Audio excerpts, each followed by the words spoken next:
apaan sih sebetulnya. Itu dendam saya yang udah lama banget. Kapan gitu Losmen ini bisa diangkat ke layar lebar. Rupanya doa saya setiap malam itu terkabulkan, Mas. Seneng gitu. Doa Bu Broto, doa Pak Broto, dan anak-anak saya semua aja. Rupanya memang doa yang sangat tulus itu kadang-kadang didengarkan, Mas. Betul. Ya bagaimanapun juga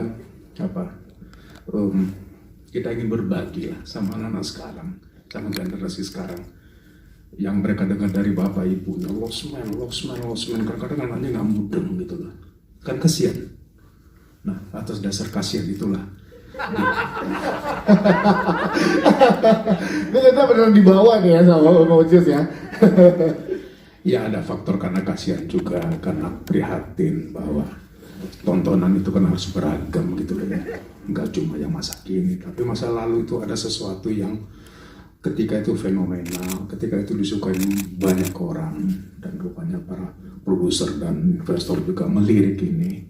Saya pikir nggak ada salahnya gitu loh untuk membuat sebuah variasi atau dinamika perfilman nasional, kenapa enggak? Yes. Nah, gimana rasanya kolaborasi dengan pemain-pemain juga yang sangat luar biasa di sini? Ada Modikus, nah ini juga ada Modi Ayunda, Putri Marino, Mas Erik, dan juga pemain-pemain yang lain yang berhalangan hadir. Nah, kolaborasi ini pada saat di lokasi, bagaimana Om Ucus merasakan energinya? Mungkin saya termasuk aktor yang beruntung barangkali bisa ketemu dengan aktor-aktor yang luar biasa di samping saya. Mereka kayaknya kebalik deh. Merendah untuk meroket. Sebentar saya pikir dulu. Enggak kebalik.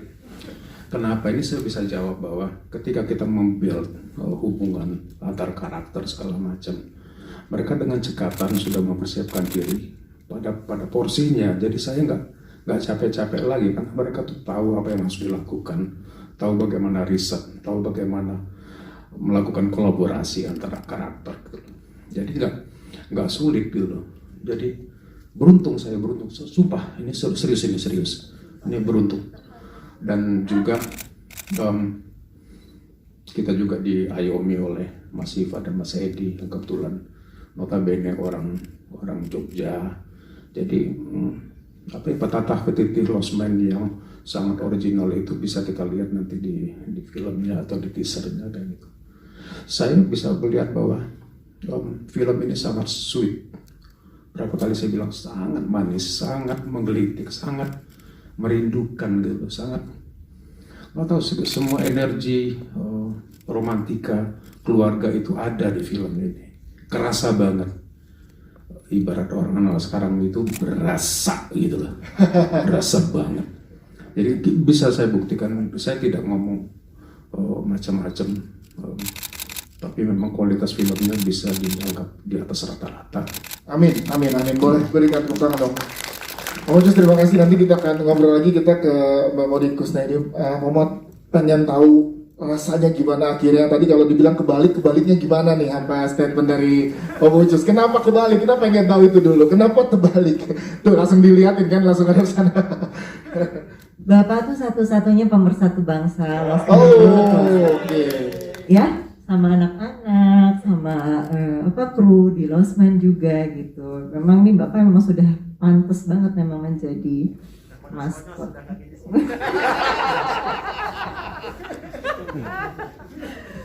Iya, Bapak tuh selalu membuat energi bersama kita semua gitu. Bapak tuh ada di mana kita ngeriung, apa sih namanya, berkumpul gitu.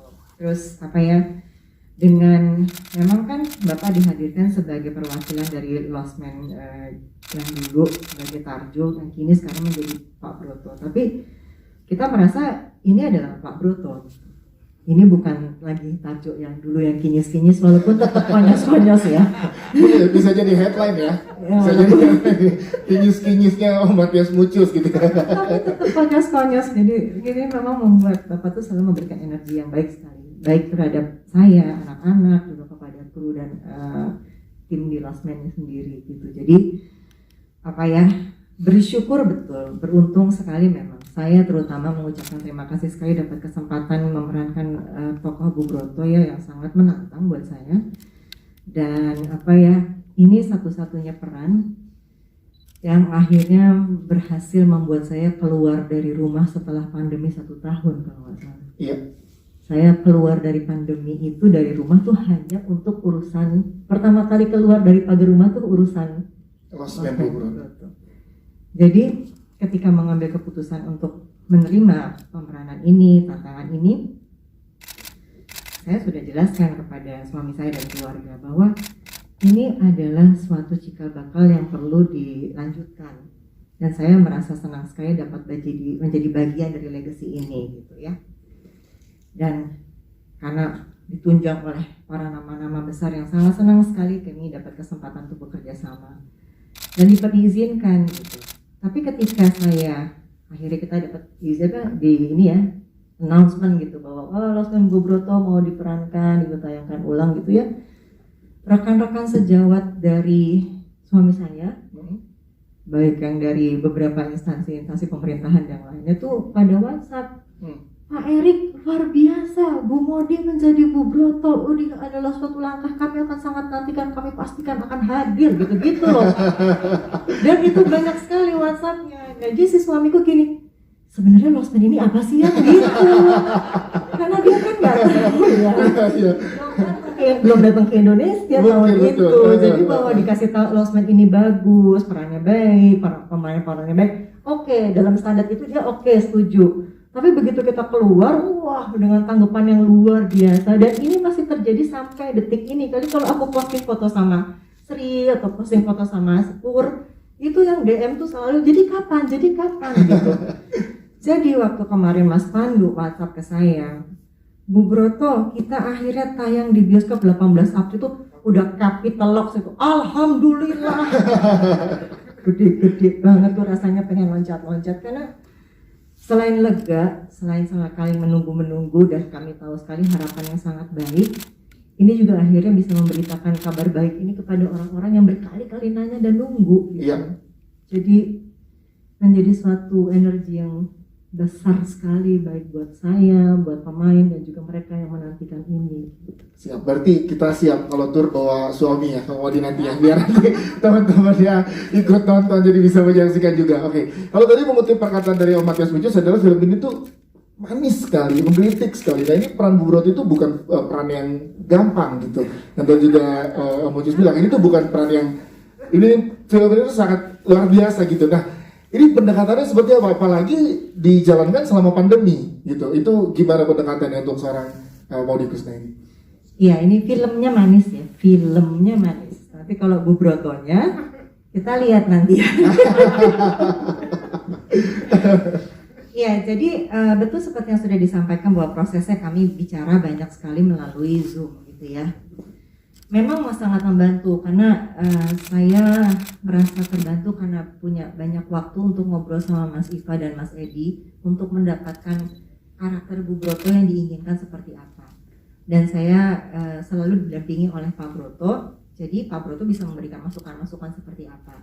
Dan karena waktunya juga cukup lama ya waktu untuk persiapan, jadi saya masih punya banyak waktu untuk nonton filmnya, mencari gerak-geriknya, mencari gestur-gestur yang bisa saya ambil, dan saya masih berusaha punya banyak waktu untuk membangun saya secara fisik menjadi Bubroto gitu.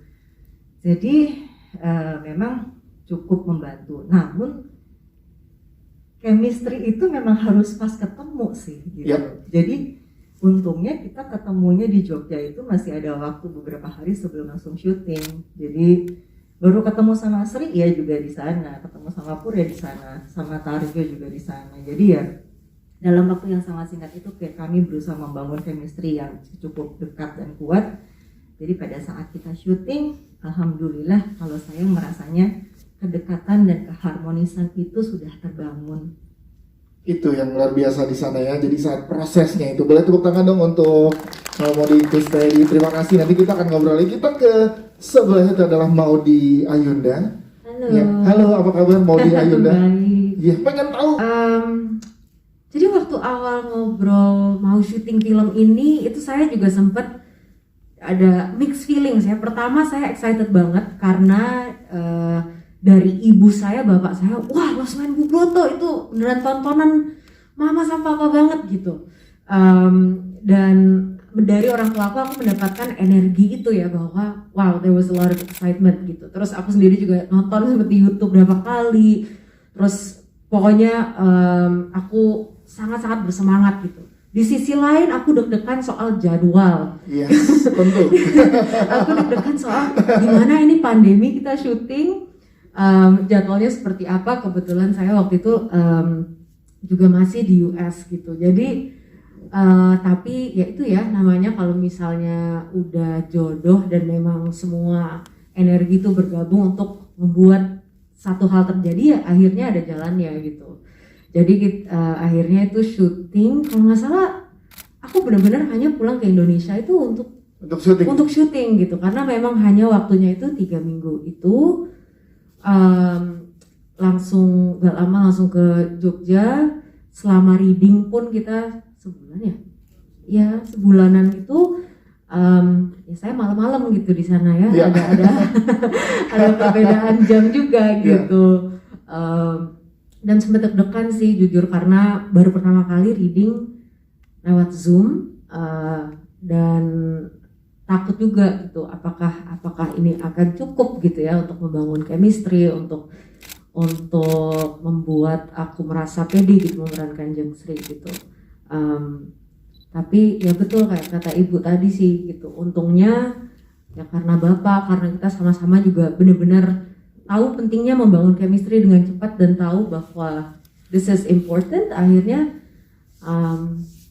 kayaknya sih alhamdulillah kita cepat gitu bisa catch up ke titik emosi yang dibutuhkan gitu untuk kita bisa nyaman satu sama lain. Ya, berarti kalau bisa dibilang tantangan selama produksi adalah saat reading mungkin ada perbedaan waktu dari di sini sama di US gitu ya, dan tidak ketemu secara langsung di masa pandemi. Yes, tapi kalau kita lihat di selama produksinya, nah selama produksi itu juga menyenangkan itu seperti tantangan-tantangan yang dihadapi pada saat produksi, atau memang pada saat ketemu udah ternyata kita udah gampang nih untuk nyambung dan ngeblend satu sama lain. Iya, sangat menyenangkan sih begitu. Mungkin awalnya deg-degan, tapi begitu ya kita ke lokasi, kita kumpul-kumpul, lama-lama ternyata mudah sekali untuk merasa cukup natural dan organik gitu ya. Memang ya seperti yang tadi dibilang bapak itu sangat jago gitu ya setting chemistry. Jadi kita semua nyaman, kita selalu berusaha untuk kalau lagi istirahat itu ngumpul bareng, kita ngobrolin macam-macam, dan nyaman banget sih. Udah nyaman nih dengan surprise party. Ada ya? Iya. Dan kita syuting itu kan langsung di Lost Man ya. Kita syuting itu memang di Lost Man, jadi juga komunitasnya itu kecil gitu. Kita mudah gitu untuk membuat dunia kecil kita sendiri di situ. Dan bisa sebahagia itu, makanya hari ini kita berkumpul untuk mengumumkan hal baik penonton di seluruh Indonesia ya. Pengen tanya satu pertanyaan lagi. Ini kan tentang tadi Pandi juga bilang penontonnya nggak cuma untuk generasi-generasi yang dulu, tapi juga generasi-generasi yang sekarang. Nah, modelnya sebagai salah satu juga yang menginspirasi di Indonesia, apalagi untuk generasi muda. Nah, ini gimana? Ada pesan sendiri nggak untuk generasi muda di Indonesia untuk datang ke bioskop dan menonton Lost Man Bu Broto? Salah satu hal yang aku sendiri dapatkan dari memainkan film Lost Man Bu Broto ini, aku merasa jauh lebih dekat dengan heritage bapakku gitu, yang kebetulan orang Jawa sekali gitu. Kalau di rumah masih manggil aku Dok gitu kan. Tapi aku sendiri mungkin Jawanya nggak terlalu lancar. Tapi aku sebenarnya tanpa aku sadari punya kehausan gitu untuk mendekatkan diri juga ke hal-hal yang dekat ke masa kecil ayahku dulu gitu ya, tinggal di Jawa Timur. Dan jadi pada saat syuting keseharian pakai kebaya, pakai kain, itu ternyata ada sesuatu yang sangat indah dan kayak nostalgia gitu loh. Dan kesehariannya datang ke tempat syuting juga akhirnya lama-lama aku pakai kain. Sekarang aku banyak kain di rumah, dan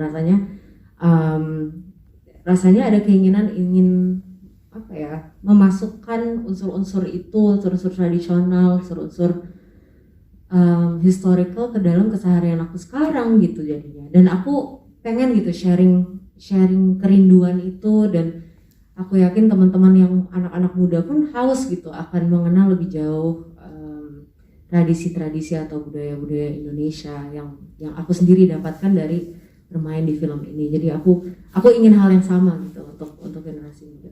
Siap, terima kasih Maudy Ayunda, boleh berikan tepuk tangan dong kita ke Broto ini dihubungin sama Mas Pandu. Jadi Mas Pandu lewat manajer aku kasih skrip, terus dijelaskan tentang ini sutradaranya adalah Mas Iva dan Mas Eki. Nah kalau aku pribadi, pedoman mengambil film itu adalah aku harus suka dengan skripnya dulu, cinta dengan skripnya dulu, jatuh cinta dengan karakternya. Jadi aku baca skripnya, hati aku langsung kayak, aku mau ini, aku mau jadi Mbak Pur, aku mau bisa kenal sama Mbak Pur, aku mau bisa merasakan Mbak Pur. Jadi aku bilang sama Mas Pandu, oke, I'm in. Yes, itu, nah pertimbangan ini kan diambil pada saat pandemi. Ingat juga keluarga mungkin suami ada ngobrol dulu, diskusi dulu seperti apa. Apakah ini jadi tantangan tersendiri untuk mengambil peran ini di masa-masa pandemi?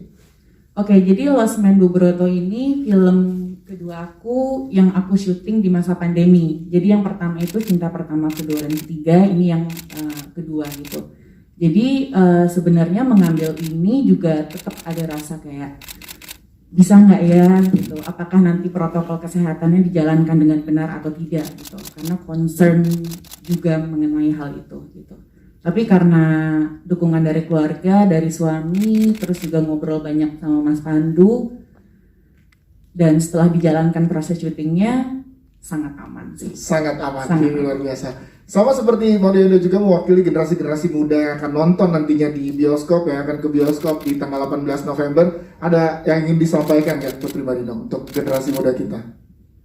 Film ini mengangkat tentang perempuan Indonesia, mengangkat tentang kebudayaan Indonesia, mengangkat tentang cinta terhadap keluarga, cinta terhadap saudara. Jadi aku harap generasi-generasi muda di Indonesia yang menonton film ini, terutama perempuan, bisa relate dengan filmnya, bisa mengambil banyak pelajaran dari filmnya dan semakin mencintai budaya kita Indonesia. Siap, terima kasih. Boleh berikan tepuk tangan dong untuk Putri Marinda selaku Menteri Pariwisata dan juga Ekonomi Kreatif Republik Indonesia.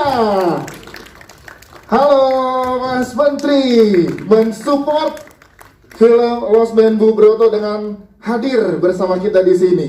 Silahkan, dan juga untuk tamu undangan kami persilakan untuk duduk di tempat yang sudah disediakan. Apa kabar?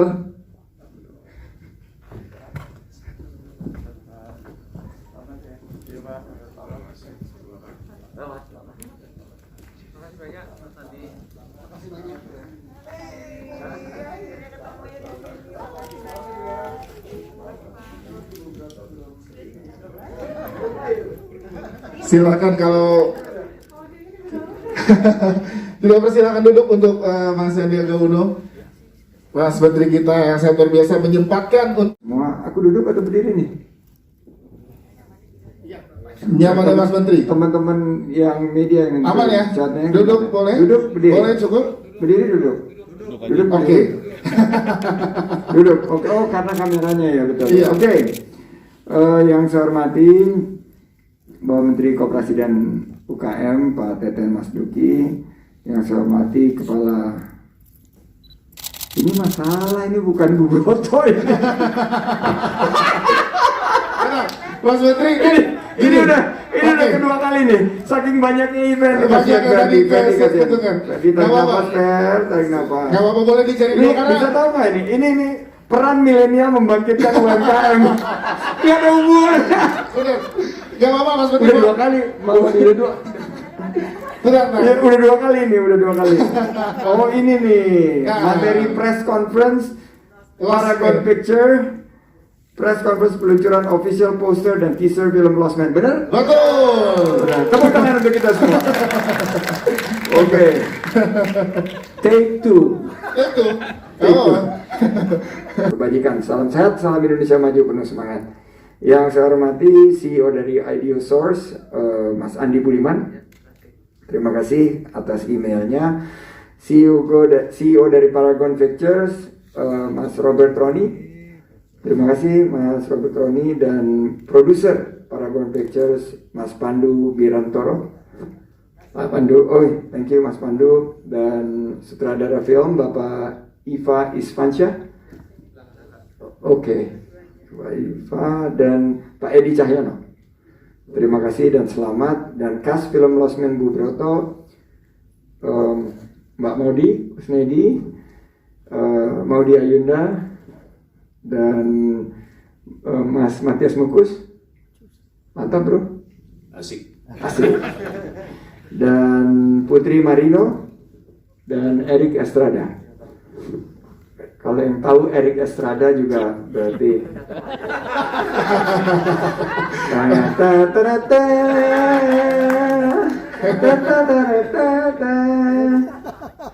nama filmnya adalah apa Pak Amin? Chips. Singkatan dari apa Pak Nil? Cara hidup. California Highway Patrol. Nah, saya ingin perkenalkan Mbak Maudi, Mas Matias. Saya panggilnya Om, ini temannya ibu saya nih. Om Matias Mukus.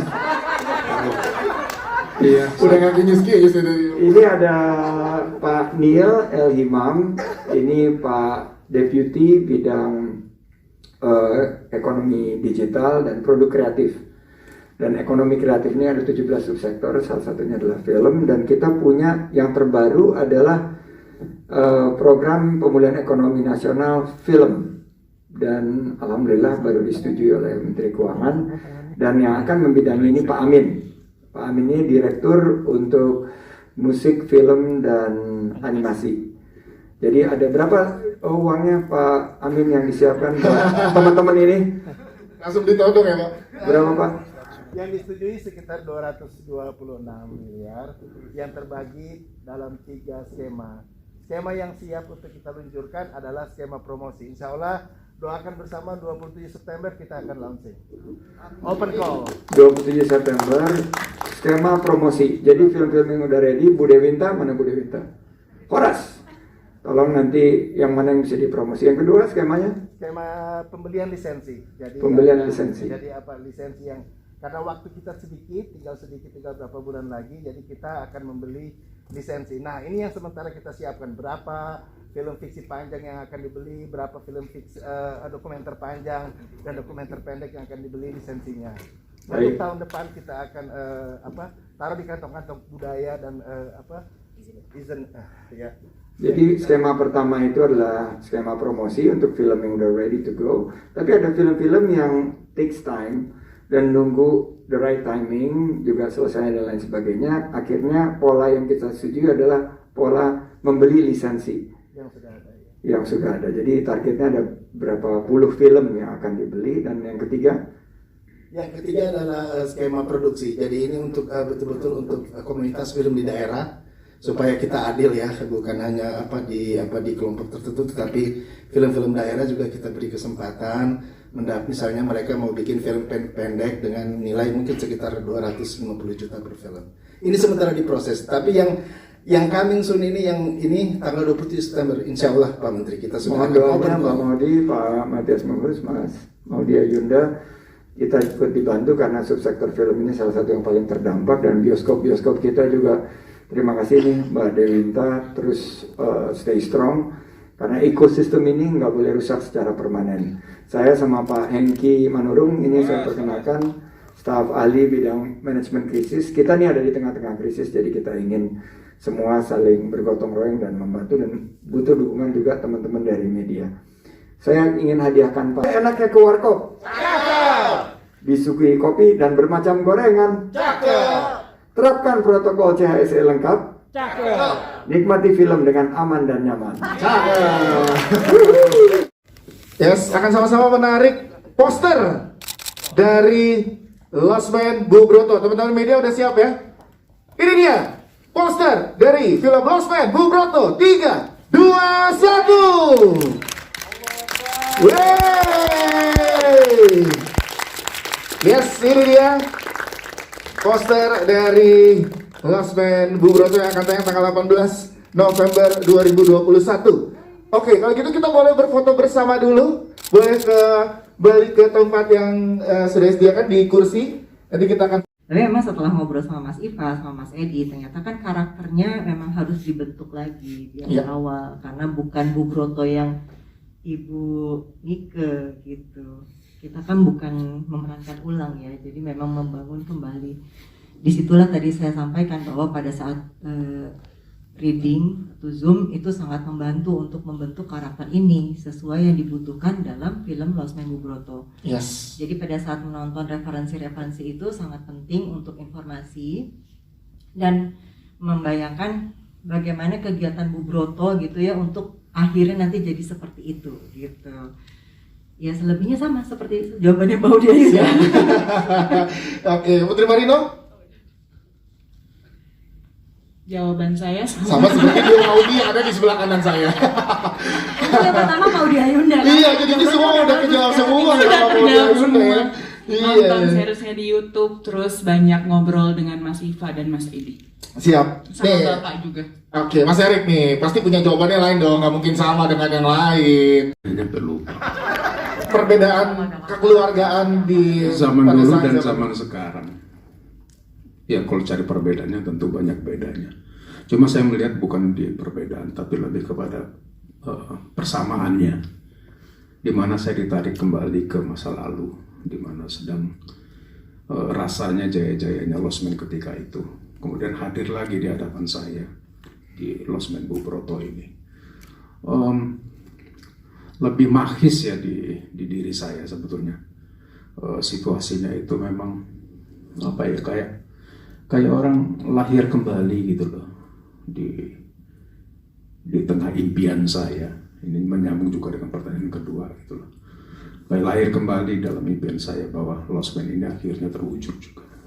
Mimpi saya dan dendam saya. Kalau mau ngomongin ekspektasi ini di atas ekspektasi saya, melebihi malah. Jadi impian saya tadi mungkin ala kadarnya sederhana, tapi tim ini memang luar biasa. Dia memberikan banyak sekali atribut yang sangat kreatif, sangat punya visi yang bagus, selera yang bagus, dengan tidak mengesampingkan akan ditonton oleh siapa. Era sekarang mungkin anak muda akan punya PR bagaimana menarik mereka, tapi mereka punya kiat dengan menghadirkan dua aktor kita, Putri dan Ayu, aktor muda yang punya potensi yang kuat gitu. Saya pikir ini jawaban bahwa film ini juga bukannya hanya nostalgia aja, tapi lebih kekinian dan secara cerita juga sangat up to date, sangat kekinian, persoalan keluarga. Ya. Jadi ini seperti Mas Iva bilang bahwa ini adalah film sangat Indonesia banget, keluarga sangat Indonesia banget, tapi latar belakangnya Jawa atau Jogja kayak gitu. Jadi ini persoalan kita semua. Itu jawaban saya. Terjawab nggak sih? Terjawab semuanya. Terima kasih. Boleh berikan tepuk tangan dong untuk Om Matias Wojus. Cukup ya. Cukup. Terima kasih.